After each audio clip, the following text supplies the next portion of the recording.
Hello everyone, good morning. আজকের সকালটা start হলো লাল চা আর তার সাথে আমার এই ফেভারিট ইউনিবিকের বিস্কুটটা দিয়ে। আর তারপর তো আজকে ব্রেকফাস্টে হয়েছিল লুচি ছোলার ডাল, কারণ আজকে ছিল অরণ্য ষষ্ঠী। দেন আমার সারাদিন তো কিছু করার ছিল না, তো ভাবলাম এই অ্যালবামগুলো একটু খুলে খুলে দেখি। আর তা পেয়ে গেলাম আমার এই অন্নপ্রাশনের অ্যালবামটা, যেটা দেখতে আমার ভীষণ ভালো লাগছিল। তারপর নিনি আমাকে হঠাৎই এসে এই ডার্ক ফ্যান্টাসিটা দিল, যেটা ওকে ওর ফ্রেন্ডস দিয়েছে। তারপর স্নান-টান করে তো মাই ধাগাটা বেঁধে দিল ষষ্ঠীর জন্য। আজকে না আমি আমার লাঞ্চটা পুরো স্কিপ করেছি। মানে আজকে খালি আমই খেয়েছি আমি। তারপর তো সন্ধ্যেবেলায় আমার একটু ম্যাগি খেতে ইচ্ছে করছিল, তাই একটু বেশি করে একদম বাটার দিয়ে ম্যাগি বানিয়েছিলাম। আর এই ম্যাগিটা খেতে তো আমার ভীষণ ভাল লাগে, আর উপর থেকে একটু মেয়োনিজও দিয়ে দিয়েছিলাম।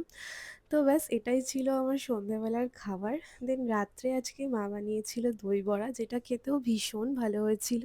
তো চলো বাই, দেখা হচ্ছে নেক্সট ভিডিওতে।